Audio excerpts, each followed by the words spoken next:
Are you looking for the cheapest way to grow organic food in your backyard? This is your video.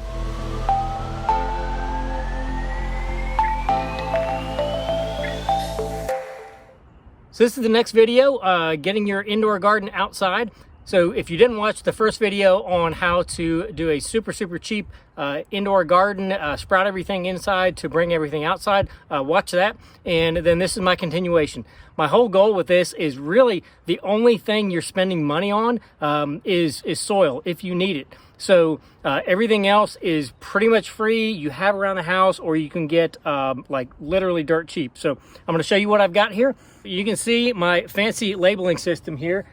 This is dollar store duct tape. So the reason you want to use duct tape is because it won't wash off. If you put any kind of other tape out here, it doesn't have the same coating, and whatever you mark your labels for your vegetables is going to wash off. So this doesn't. So you can literally see this is like a broken tongue depressor. You can get paint sticks. You just grab a handful at Home Depot or Lowe's. Don't tell them I sent you to steal. But you can do that. Heck, you can get sticks. Like, it really doesn't matter. But this is like literally the whole roll. It's a small roll of duct tape, but it's $1, and you can do like an entire huge garden with one roll of duct tape. You just do it like that. So this is just a pallet. I cut it in half, broke it up into pieces, and the whole thing with this is, I know the reason my garden isn't fancier and looks kind of janky is because I know this garden is not going to stay here. This will be here for a year, 2 at the most, and then I'm going to move it. So I'm not really concerned about it be like lasting forever. I don't want to spend like a ton of money growing vegetables, because if you spent $500 building your garden, like that buys a whole lot of organic vegetables, and then it just kind of doesn't make a whole lot of sense if you're going to spend a fortune building your actual garden. So with this, all I've paid for is the dirt itself, because I want good dirt, and everything else is pretty much recycled material. So you can see around the outside here, I've got cardboard. This is just boxes that we had. So I lined the outside with cardboard. That helps keep the moisture in. It doesn't weather the outside wood quite as much, because not as much of the soil is in touch with the wood itself. And then you can see here, I've got my copper wire. This is leftover electrical wire. See if you can see that there. So it goes down and it wraps all the way, it kind of zigzags around here. This area here, I just put some rocks. This is Crush and Run. We have an area that's right down the road from us that was just paved, and so they had a bunch of this on the side. And I just went and asked them, I'm like, hey, you guys do anything with this? And they're just leaving it. They'd already gotten done the paving, and so I just went with my little tractor pulley thing and just loaded it up, brought it over here. This will be just a natural weed deterrent. Didn't cost me anything. You can see we've got our cardboard around all these areas, and these are pretty much all done the same. So I don't know if this is going to work and exactly as planned, but if you're laying out your garden and you're trying to do a lot in a small space, like I am clearly here, is I'm doing the zucchini in the front. The reason I did the zucchini in the front is because zucchini really likes to have some airflow, and so if I've got it in the front, it'll have a little bit more airflow than if it's sitting out in the middle here. And then I've got grape tomatoes. I've got a grape tomato on each side here. I've got a cantaloupe here. So the cantaloupe, I'll once it starts growing up, I'm gonna actually put the vine over here, so it's growing over in this area, and it's not really growing in the bed itself. And then we've got cucumber, that'll come upright, and then butternut squash, that'll be like the cantaloupe, it'll grow on the ground, or you can do it in a vine, but that way you've only got so many things that are actually growing up, and then everything else is kind of growing down, so you're not crowding out the actual space using the soil well, but you're not like doing 12 tomato plants right here. That'd be too much. So if you want to get super cheap, this is super cheap, but it's effective. These are exactly what they look like. They're cardboard boxes we got from Amazon, just different packages. And you can see this is a little duct tape belt that I put around there. this has been here for a few weeks. It's got a good bit of rain so far, and what I did was I folded the tops and the bottoms, so it's not actually sitting on cardboard, it's sitting on the soil. So I've got kind of double up 2-ply, if you will, 3-ply maybe, on the cardboard around the sides. And you can see I've got my little pinwheel, that's for a little bit of motion and to keep any ground pests away. I've got my copper wire, I've got my labels here, and same thing on the other one. This is my grounding rod, and everything is just kind of in here. Put the crushing rod around the edge. This is obviously if you're doing any weed eating or stuff like that. A weed eater and a cardboard box, not a good idea. Cardboard box is not going to do so well. But what I do have is I've got these scraps of this is a 2x12.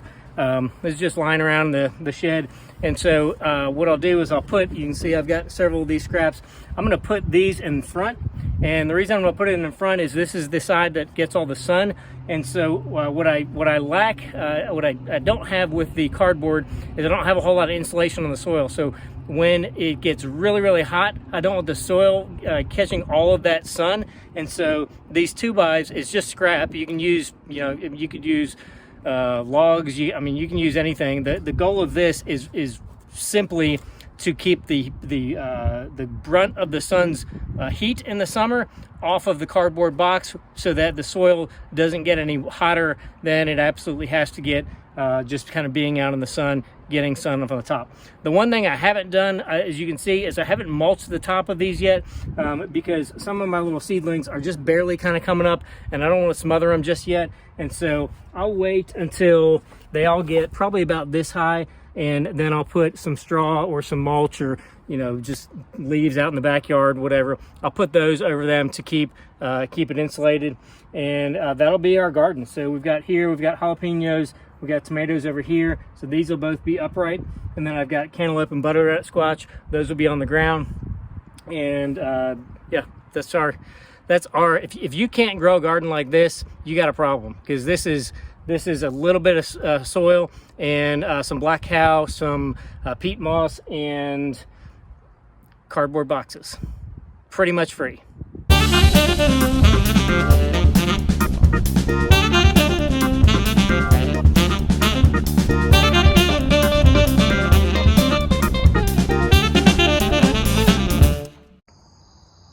So welcome back. We are a few months down the road, and you can see my cardboard garden has held up. The miracle of having good soil and just enough sunlight is proving that you can pretty much grow good food from anything.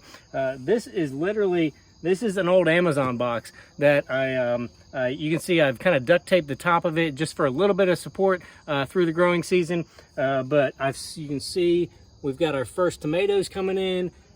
This is, I think, cucumbers maybe. I don't remember what I planted next to it.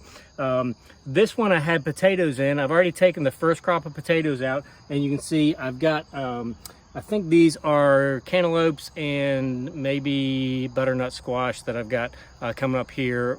We're kind of in the middle of the summer, so this would be like a fall crop. But I will basically get 2 full crops of potatoes from 1 year using cardboard boxes. Hopefully this helps you, gives you a little bit of encouragement that if you got good soil, you got a little bit of sunlight in the right area of your property, you don't need to spend hundreds of dollars on creating a garden to have good, organically grown, in your backyard food that you can do year round. So videos like this are helpful for you. Go ahead and subscribe. Everything I try to do as real as possible, as authentic as possible, and as helpful as possible, which is why I'm a little bit sweaty and grimy today, and showing you what is real life and really doable, and not going to cost you a whole lot of money. So we've always got some outtakes because I'm not that good, like I say in every video, and if we can ever help you in any way in the real estate capacity, we'd love to be of service. Well, hopefully it helps. So I forgot this before. Oh no, he didn't. Oh yes, he did. Kind of looks like wiring was done like in the 80s. So probably if you don't want to steal from the hardware store, and I apologize, I look kind of rough right now because I just got done working out in the morning, because it is blazing hot here in the afternoon and I don't want to do this while I'm sweating profusely. So I just did, so not so sweaty now. My wife wants to grow some okra. I got 20 bucks, says we won't eat any of the okra that grows, but we're gonna grow it, by God. So there we are.